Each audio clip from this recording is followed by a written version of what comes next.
Leitura diária da Bíblia. Hoje, dia 3 de maio de 2024, iremos ler os capítulos 8, 9 e 10 de 2 Reis. A sunamita recebe de volta sua propriedade, capítulo 8. Eliseu tinha prevenido a mãe do menino que ele havia ressuscitado. Saia do país com sua família e vá morar onde puder, pois o Senhor determinou para esta terra uma fome, que durará 7 anos. A mulher seguiu o conselho do homem de Deus, partiu com a sua família e passou 7 anos nas terras dos filisteus. Ao final dos 7 anos, ela voltou a Israel e fez um apelo ao rei para readquirir sua casa e sua propriedade. O rei estava conversando com Geazi, servo do homem de Deus, e disse: Conte-me todos os prodígios que Eliseu tem feito. Enquanto Geazi contava ao rei como Eliseu havia ressuscitado o menino, a própria mãe chegou para apresentar sua petição ao rei a fim de readquirir sua casa e sua propriedade. Geazi exclamou: Esta é a mulher, ó rei, meu senhor, e este é o filho dela, a quem Eliseu ressuscitou. O rei pediu que ela contasse o ocorrido e ela confirmou os fatos. Então ele designou um oficial para cuidar do caso dela e lhe ordenou: devolva tudo o que lhe pertencia, inclusive toda a renda das colheitas, desde que ela saiu do país até hoje. A morte de Ben-Hadad. Certa ocasião, Eliseu foi a Damasco. Ben-Hadad, rei da Síria, estava doente. Quando disseram ao rei: o homem de Deus está na cidade, ele ordenou a Azael: vá encontrar-se com o homem de Deus e leve-lhe um presente. Consulte o Senhor por meio dele. Pergunte-lhe se vou me recuperar desta doença. Azael foi encontrar-se com Eliseu, levando consigo de tudo o que havia de melhor em Damasco, um presente carregado por 40 camelos. Ao chegar diante dele, Azael disse: Teu filho Ben-Hadad, rei da Síria, enviou-me para perguntar se ele vai recuperar-se da sua doença. Eliseu respondeu: Vá e diga-lhe: com certeza te recuperarás. No entanto, o Senhor me revelou que de fato ele vai morrer. Eliseu ficou olhando fixamente para Azael até deixá-lo constrangido. Então o homem de Deus começou a chorar. E perguntou a Azael: Por que meu senhor está chorando? Ele respondeu: Porque sei das coisas terríveis que você fará aos israelitas. Você incendiará suas fortalezas, matará seus jovens à espada, esmagará as crianças e rasgará o ventre das suas mulheres grávidas. Azael disse: Como poderia teu servo que não passa de um cão realizar algo assim? Respondeu Eliseu: O Senhor me mostrou que você se tornará rei da Síria. Então Azael saiu dali e voltou para o seu senhor. Quando Ben-Hadad perguntou: O que Eliseu disse a você? Azael respondeu: Ele me falou que certamente te recuperarás. Mas no dia seguinte ele apanhou um cobertor, encharcou-o e com ele sufocou o rei, até matá-lo. E assim Azael foi o seu sucessor. O reinado de Jeorão, rei de Judá. No 5º ano de Jorão, filho de Acabe, rei de Israel, sendo ainda Josafá rei de Judá, Jeorão, seu filho, começou a reinar em Judá. Ele tinha 32 anos de idade quando começou a reinar, e reinou 8 anos em Jerusalém. Andou nos caminhos dos reis de Israel, como a família de Acabe havia feito, pois se casou com a filha de Acabe. Ele fez o que o Senhor reprova. Entretanto, por amor ao seu servo Davi, o Senhor não quis destruir Judá. Ele havia prometido manter para sempre um descendente de Davi no trono. Nos dias de Jeorão, os edomitas rebelaram-se contra o domínio de Judá, proclamando seu próprio rei. Por isso, Jeorão foi a Zair com todos os seus carros de guerra. Lá, os edomitas cercaram Jeorão e os chefes dos seus carros de guerra, mas ele os atacou de noite e rompeu o cerco inimigo. E seu exército conseguiu fugir para casa. E até hoje Edom continua independente de Judá. Nessa mesma época, a cidade de Líbna também tornou-se independente. Os demais acontecimentos do reinado de Jeorão e todas as suas realizações estão nos escritos dos registros históricos dos reis de Judá. Jeorão descansou com seus antepassados e foi sepultado com eles na cidade de Davi. e seu filho Acasias foi o seu sucessor. O reinado de Acasias, rei de Judá. No 12º ano do reinado de Jeorão, filho de Acabe, rei de Israel, Acasias, filho de Jeorão, rei de Judá, começou a reinar. Ele tinha 22 anos de idade quando começou a reinar e reinou 1 ano em Jerusalém. O nome de sua mãe era Atalia, neta de Omri, rei de Israel. Ele andou nos caminhos da família de Acabe e fez o que o Senhor reprova, como a família de Acabe havia feito, pois casou-se com uma mulher da família de Acabe. Acasias aliou-se a Jorão, filho de Acabe, e saiu à guerra contra Azael, rei da Síria, em Ramote-Gileade. Jorão foi ferido e voltou a Jezreel, para recuperar-se dos ferimentos sofridos em Ramote, na batalha contra Azael, rei da Síria. Acasias, rei de Judá, foi a Jezreel visitar Jorão, que se recuperava de seus ferimentos. Jeú é consagrado rei de Israel. Capítulo 9. Enquanto isso, o profeta Eliseu chamou um dos discípulos dos profetas e lhe disse: Ponha a capa por dentro do cinto, pegue este frasco de óleo e vá a Ramote-Gileade. Quando lá chegar, procure Jeú, filho de Josafá e neto de Ninzi. Dirija-se a ele e leve-o para uma sala, longe dos seus companheiros. Depois pegue o frasco, derrame o óleo sobre a cabeça dele e declare: Assim diz o Senhor, eu estou ungindo o rei sobre Israel.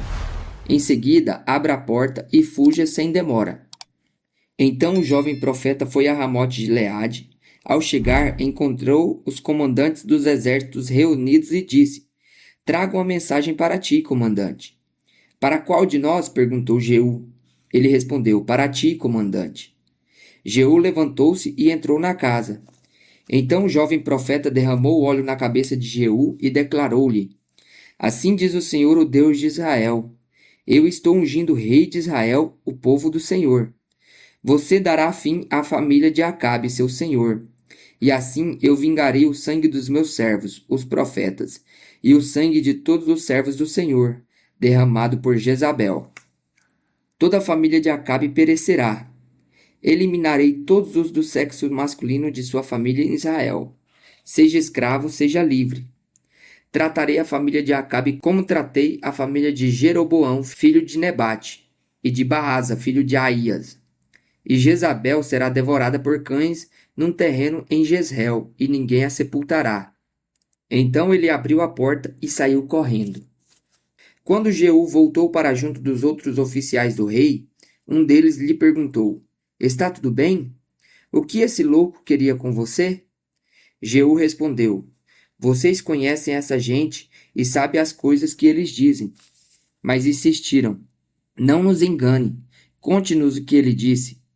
Então Jeú contou: Ele me disse o seguinte: Assim diz o Senhor, eu o estou ungindo rei sobre Israel. Imediatamente eles pegaram seus mantos e os estenderam sobre os degraus diante dele. Em seguida tocaram a trombeta e gritaram: Jeú é rei. A morte de Jorão e de Acasias. Então Jeú, filho de Josafá e neto de Ninzi, começou uma conspiração contra o rei Jorão, na época em que este defendeu com todo Israel Ramote-Gileade contra Azael, rei da Síria. O rei Jorão tinha voltado a Jezreel para recuperar-se dos ferimentos sofridos na batalha contra Azael, rei da Síria. Jeú propôs: Se vocês me apoiam, não deixe ninguém sair escondido da cidade para nos denunciar em Jezreel. Então ele subiu em seu carro e foi a Jezreel, porque Jorão estava lá se recuperando. E Acasias, rei de Judá, tinha ido visitá-lo. Quando a sentinela que estava na torre de vigia de Jezreel percebeu a tropa de Jeú se aproximando, gritou: Estou vendo uma tropa. Jorão ordenou: Envie um cavaleiro ao encontro deles para perguntar se eles vêm em paz. O cavaleiro foi ao encontro de Jeú e disse: O rei pergunta: Vocês vêm em paz? Jeú respondeu: Não me venha falar em paz. Saia da minha frente. A sentinela relatou: O mensageiro chegou a eles, mas não está voltando. Então o rei enviou um segundo cavaleiro. Quando chegou a ele, disse: O rei perguntou: Vocês vêm em paz? Jeú respondeu: Não me venha falar em paz. Saia da minha frente. A sentinela relatou: ele chegou a eles, mas também não está voltando. E acrescentou: o jeito de o chefe da tropa guiar o carro é como o de Jeú, neto de Ninzi. Dirige como louco. Jorão ordenou que preparassem seu carro de guerra. Assim que ficou pronto, Jorão, rei de Israel, e Acasias, rei de Judá, saíram cada um com seu carro ao encontro de Jeú. Eles o encontraram na propriedade que havia pertencido a Nabote de Jezreel. Quando Jorão viu Jeú, perguntou: você vem em paz, Jeú? Jeú respondeu: como pode haver paz enquanto continuam toda a idolatria e as feitiçarias de sua mãe Jezabel? Jorão deu meia volta e fugiu gritando para Acasias: traição, Acasias! Então Jeú disparou seu arco com toda a força e atingiu Jorão nas costas. A flecha atravessou-lhe o coração e ele caiu morto. Jeú disse a Bidkar, seu oficial: pegue o cadáver e jogue-o nesta propriedade que pertencia a Nabote, de Jezreel. Lembre-se da advertência que o Senhor proferiu contra Acabe, pai dele, quando juntos acompanhávamos sua comitiva. Ele disse: ontem vi o sangue de Nabote e o sangue dos seus filhos, declara o Senhor. E com certeza farei você pagar por isso nesta mesma propriedade, declara o Senhor. Agora então pegue o cadáver, jogue-o nesta propriedade conforme a palavra do Senhor. Vendo isso, Acasias, rei de Judá, fugiu na direção de Bet-Agã. Mas Jeú perseguiu gritando: matem-no também! Eles o atingiram em seu carro de guerra na subida de Gur, perto de Ibleã, mas ele conseguiu refugiar-se em Megido, onde morreu. Seus oficiais o levaram a Jerusalém e o sepultaram com seus antepassados em seu túmulo, na cidade de Davi. Acasias havia se tornado rei de Judá no 11º ano de Jorão, filho de Acabe. A morte de Jezabel. Em seguida, Jeú entrou em Jezreel. Ao saber disso, Jezabel pintou os olhos, arrumou o cabelo e ficou olhando de uma das janelas do palácio. Quando Jeú passou pelo portão, ela gritou: como vai, Zinri, assassino do seu senhor? Ele ergueu os olhos para a janela e gritou: quem de vocês está do meu lado? 2 ou 3 oficiais olharam para ele. Então Jeú ordenou: joguem essa mulher para baixo. Eles a jogaram, e o sangue dela espirrou na parede e nos cavalos, e Jeú a atropelou.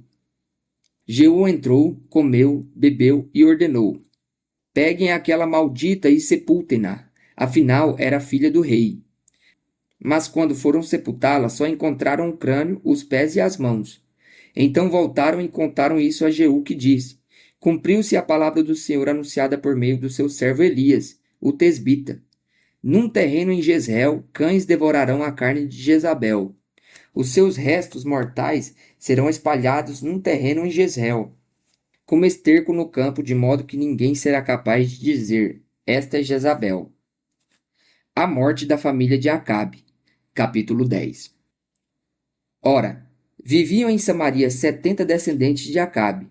Jeú escreveu uma carta e a enviou a Samaria, os líderes da cidade, às autoridades e aos tutores dos descendentes de Acabe. A carta dizia: assim que receberem esta carta, vocês que cuidam dos filhos do rei e que têm carros de guerra e cavalos, uma cidade fortificada e armas, escolham o melhor e o mais capaz dos filhos do rei e coloquem-no no trono de seu pai. E lutem pela dinastia de seu senhor. Eles, porém, estavam aterrorizados e disseram: se 2 reis não puderem enfrentá-lo, como poderemos nós? Por isso, o administrador do palácio, o governador da cidade, as autoridades e os tutores enviaram esta mensagem a Jeú: somos teus servos, e faremos tudo o que exigires de nós. Não proclamaremos nenhum rei. Faze o que achares melhor. Então Jeú escreveu-lhes uma segunda carta que dizia: se vocês estão do meu lado e estão dispostos a obedecer-me, tragam-me as cabeças dos descendentes de seu senhor a Jezreel, amanhã a esta hora. Os 70 descendentes de Acabe estavam sendo criados pelas autoridades da cidade. Logo que receberam a carta, decapitaram todos os 70. Colocaram as cabeças em cestos e as enviaram a Jeú, em Jezreel. Ao ser informado de que tinham trazido as cabeças, Jeú ordenou: façam com elas 2 montes juntos à porta da cidade, para que fiquem expostas lá até amanhã. Na manhã seguinte, Jeú saiu e declarou a todo o povo: vocês são inocentes. Fui eu que conspirei contra o meu senhor e o matei. Mas quem matou todos estes? Saibam então que não deixará de se cumprir uma palavra que o Senhor falou contra a família de Acabe. O Senhor fez o que prometeu por meio de seu servo Elias.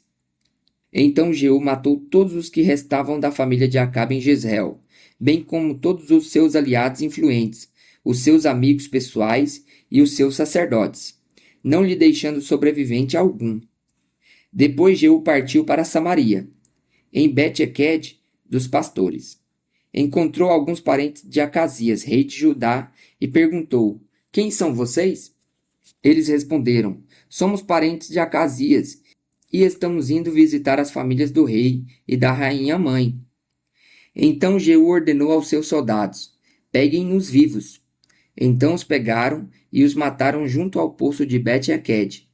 Eram 42 homens, e nenhum deles foi deixado vivo.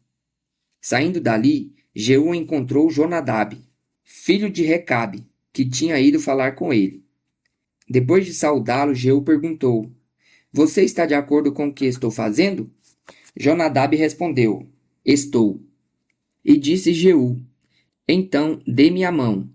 Jonadab estendeu-lhe a mão, e Jeú o ajudou a subir no carro, e lhe disse: venha comigo e veja o meu zelo pelo Senhor. E o levou em seu carro. Quando Jeú chegou a Samaria, matou todos os que restavam da família de Acabe na cidade. Ele os exterminou conforme a palavra que o Senhor tinha dito a Elias. A morte dos ministros de Baal. Jeú reuniu todo o povo e declarou: Acabe não cultuou o deus Baal bastante. Eu, Jeú, o cultuarei muito mais. Por isso, convoquem todos os profetas de Baal, todos os seus ministros e todos os seus sacerdotes. Ninguém deverá faltar, pois oferecerei um grande sacrifício a Baal. Quem não vier, morrerá. Mas Jeú estava agindo traiçoeiramente, a fim de exterminar os ministros de Baal. Então Jeú ordenou: convoquem uma assembleia em honra a Baal. Foi feita uma proclamação e ele enviou mensageiros por todo Israel. Todos os ministros de Baal vieram, nenhum deles faltou. Eles se reuniram no templo de Baal, que ficou completamente lotado. E Jeú disse ao encarregado das vestes cultuais: traga os mantos para todos os ministros de Baal, e ele os trouxe. Depois Jeú entrou no templo com Jonadab, filho de Recabe, e disse aos ministros de Baal: olhe em volta e certifique-se de que nenhum servo do Senhor está aqui com vocês, mas somente ministros de Baal. E eles se aproximaram para oferecer sacrifícios e holocaustos. Jeú havia posto 80 homens do lado de fora, fazendo-lhes esta advertência: se um de vocês deixar escapar um só dos homens que estou entregando a vocês, será a sua vida pela dele. Logo que Jeú terminou de oferecer o holocausto, ordenou os guardas e oficiais: entrem e matem todos. Não deixem ninguém escapar. E eles os mataram ao fio da espada. Jogaram os corpos para fora e depois entraram no santuário interno do templo de Baal. Levaram a coluna sagrada para fora do templo de Baal e a queimaram. Assim destruíram a coluna sagrada de Baal e demoliram o seu templo. E até hoje o local tem sido usado como latrina. Assim Jeú eliminou a adoração a Baal em Israel. No entanto, não se afastou dos pecados de Jeroboão, filho de Nebate, pois levou Israel a cometer o pecado de adorar os bezerros de ouro em Betel e em Dan. E o Senhor disse a Jeú: como você executou corretamente o que eu aprovo, fazendo com a família de Acabe tudo o que eu queria, seus descendentes ocuparão o trono de Israel até a 4ª geração. Entretanto, Jeú não se preocupou em obedecer de todo o coração à lei do Senhor, Deus de Israel, nem se afastou dos pecados que Jeroboão levara Israel a cometer. Naqueles dias, o Senhor começou a reduzir o tamanho de Israel. O rei Hazael conquistou todo o território israelita a leste do Jordão, incluindo toda a terra de Gileade. conquistou desde Aroer, junto à garganta de Arnon, até Bazã, passando por Gileade, terra das tribos de Gade, de Rubem e de Manassés. Os demais acontecimentos do reinado de Jeú, todos os seus atos e todas as suas realizações estão escritos nos registros históricos dos reis de Israel. Jeú descansou com seus antepassados e foi sepultado em Samaria. Seu filho Jeoacás foi o seu sucessor. Reinou Jeú 28 anos sobre Israel em Samaria.